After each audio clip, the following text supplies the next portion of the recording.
Thanks for joining us. I'm Nadia Romero. This weekend, 8 Democratic members of Congress representing Washington State sent a letter to Homeland Security Secretary John Kelly. In the letter, they expressed concern over the detention of a DACA recipient here in Seattle. Now, ICE agents arrested 23-year-old Daniel Ramirez Medina last Friday in his Des Moines home. Agents were there executing a warrant for his father's arrest, who is undocumented. But Ramirez is legally allowed to be in the U.S. under the DACA immigration policy. It's a permit to live, work, and study in the U.S. without fear of deportation. But in these court documents, we learned the Department of Homeland Security argues Ramirez is a self-admitted gang member with a gang tattoo to match. His lawyers deny those allegations. In a lawsuit, Ramirez's lawyers claim his constitutional rights were violated when he was arrested and detained. Yesterday, a federal court judge ruled this case must go before an immigration judge. He expedited that court proceeding to happen in the next week.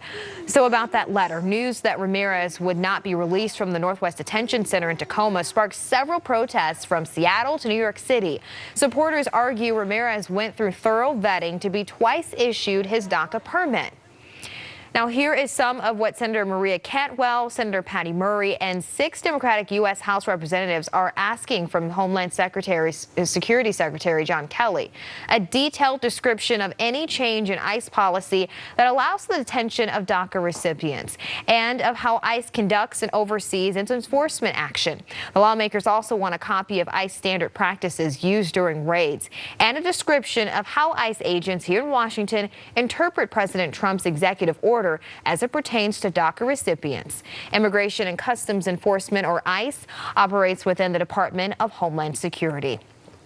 And today, Homeland Security Secretary John Kelly talked about President Trump's new executive order to replace the travel ban struck down by a federal judge right here in Seattle. This is what Secretary Kelly said at the annual Munich Security Conference in Germany. We are contemplating, the president is contemplating releasing a tighter, more streamlined version of the first DO. I will not back down from defending. What Secretary Kelly said is specific to people coming to the U.S. from 7 Muslim-majority countries. The president said this week he will roll out his next order next week. All of this in response to a restraining order that was also upheld by a federal appeals court. He says it is a matter of national security.